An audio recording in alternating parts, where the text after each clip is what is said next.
है हरिया, मैं काम करता हूँ बहुत बढ़िया, खाता हूँ खाना और रोज गाता हूँ गाना। अरे यार, आज तो बहुत देर हो गई। इस खतरनाक जंगल को देखकर तो मेरे हाथ पैर ठंडे हो गए हैं। अगर मैं वक्त पर गांव नहीं पहुंचा तो मालिक बहुत नाराज हो जाएंगे।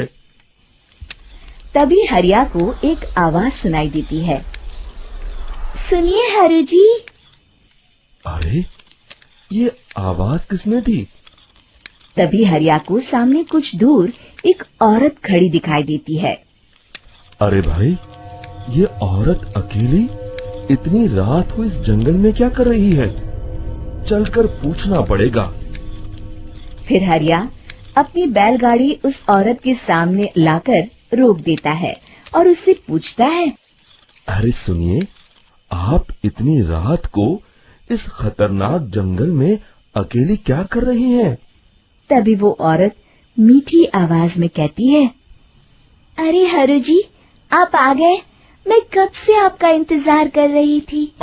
वैसे तो यहाँ से काफी लोग गुजर चुके हैं, लेकिन मैं खास आपका इंतजार कर रही थी। अच्छा, तुम सच कह रही हो? मुझे तो यकीन नहीं हो रहा है। वो क्या है ना, आज तक किसी ने मुझसे इतने प्यार से बात नहीं की। हाँ हाँ हरु जी, मैं सच कह रही हूँ। अब देर मत करिए और जल्दी से मुझे मेरे घर तक छोड़ दीजिए। हाँ हाँ, कौन सी बड़ी बात है, अभी छोड़ देता हूँ। आप मेरे पीछे बैलगाड़ी में बैठ जाइए और मुझे रास्ता बताते चलिए। फिर वो औरत हरिया की बैलगाड़ी में बैठ जाती है और हरिया बैलगाड़ी हाँकता हुआ आगे चल पड़ता है। फिर उस औरत के बताए हुए रास्ते पर चलते चलते हरिया बैलगाड़ी लेकर एक काली गुफा के आगे आकर रुक जाता है। हरिया उस औरत से पूछता है, हाँ देवी जी, आपका घर कहाँ है? यहाँ तो एक गुफा के अलावा और कुछ नहीं है। तभी अचानक वो औरत हवा में उड़ने लगती है। देखते ही देखते उसका सुंदर रूप एक डरावनी चुड़ैल में बदल जाता है और वो जोर जोर से हंसती है। अरे तू तो एक नंबर का बेवकूफ निकला। तू तो बड़ी आसानी से मेरी बातों में आ गया। अरे मर गया रे, ये तो एक चुड़ैल है। हे भगवान बचा ले, ये तो बड़ी डरावनी दिखाई दे रही है। और फिर अगले ही पल हरिया की बैलगाड़ी में रखा सारा सामान हवा में उड़ता हुआ उस काली गुफा के अंदर चला जाता है और वो चुड़ैल भी उस गुफा के अंदर जाकर कहीं गायब हो जाती है। हरिया ये नजारा देख बुरी तरह घबरा और परेशान हो जाता है। अरे, ये चुड़ैल तो मेरा सारा सामान लेकर गुफा में गायब हो गई। अब क्या होगा?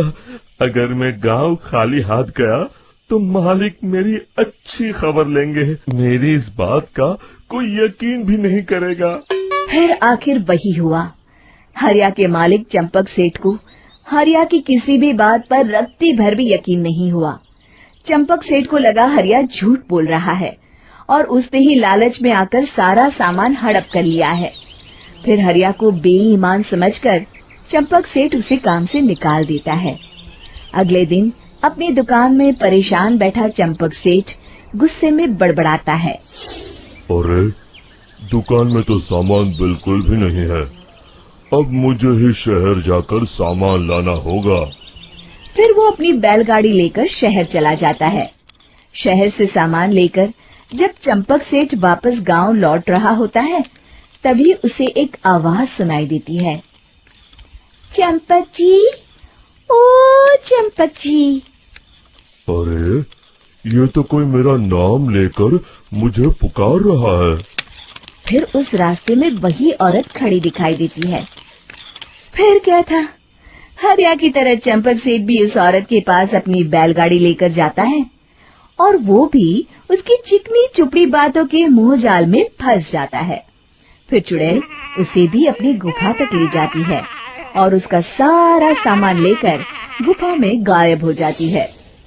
बेचारा चंपक सेठ लाचार होकर खाली हाथ गांव लौट आता है। फिर ये उस जंगल में रोज की बात हो जाती है। जो कोई भी शहर से कुछ लेकर गांव की तरफ लौटता, वो चुड़ैल उसे बेवकूफ बनाकर उसका सारा सामान लेकर गुफा में गायब हो जाती। एक दिन हरिया एक लकड़हारे को उसी जंगल की तरफ जाते हुए देखता है। फिर हरिया उसे रोकते हुए कहता है, अरे भाई, क्यों अपनी मौत को दावत दे रहे हो? मेरी बात मानो, आगे जंगल में मत जाओ, वहाँ एक बड़ी भयानक चुड़ैल रहती है। लकड़हारा हरिया की बातों को नजरअंदाज करते हुए कहता है, अरे भाई, मुझे पहले ही बहुत देर हो चुकी है, मुझे जाने दो भाई। शाम तक लकड़ियाँ काट कर शहर के बाजार में बेचना है। तुम अपनी ये कहानी किसी फुर्सत में बैठे इंसान को सुनाओ, मैं तो चला। इतना कहकर लकड़हारा वहाँ से आगे जंगल की तरफ चला जाता है। फिर अगले दिन गांव के मुखिया के घर के बाहर बहुत सारे लोग जमा हो जाते हैं। तभी हाथ में कुल्हाड़ी लिए खड़ा लकड़हारा कहता है, अरे मुखिया जी, अब आप ही हमें बचाइए उस जंगल वाली चुड़ैल से। हमारा सारा काम तो शहर से ही होता है।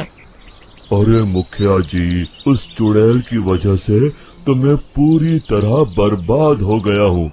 हम सबको मिलकर उस चुड़ैल का कोई इलाज करना पड़ेगा।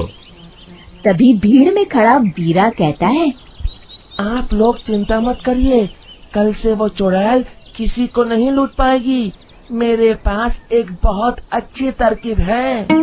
तभी चंपक सेठ उसका मजाक उड़ाते हुए कहता है, अरे तेरा नाम वीरा है तो क्या हुआ?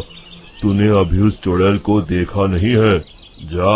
जाकर अपना काम कर, बड़ा आया।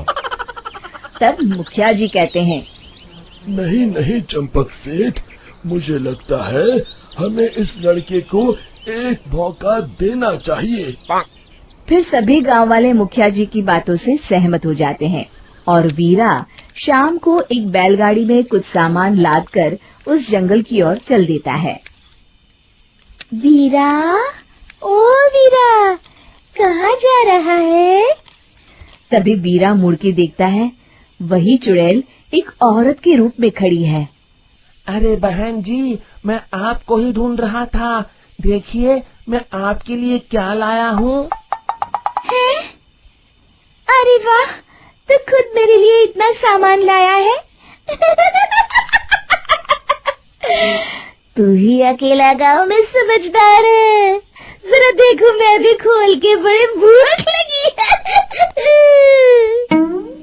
जैसे ही चुड़ैल उस सामान पर से कपड़ा हटाती है, एक भगवान शिव की तेज रोशनी उसके अंदर मूर्ति से निकलती है और चुड़ैल अपने असली रूप में आकर जलने लगती है। अरे मैं जल रही हूँ, बचाओ! बचाओ!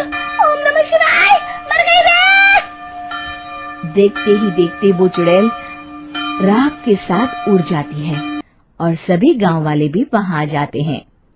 शिक्षा बुराई पे सदा अच्छाई की ही जीत होती है।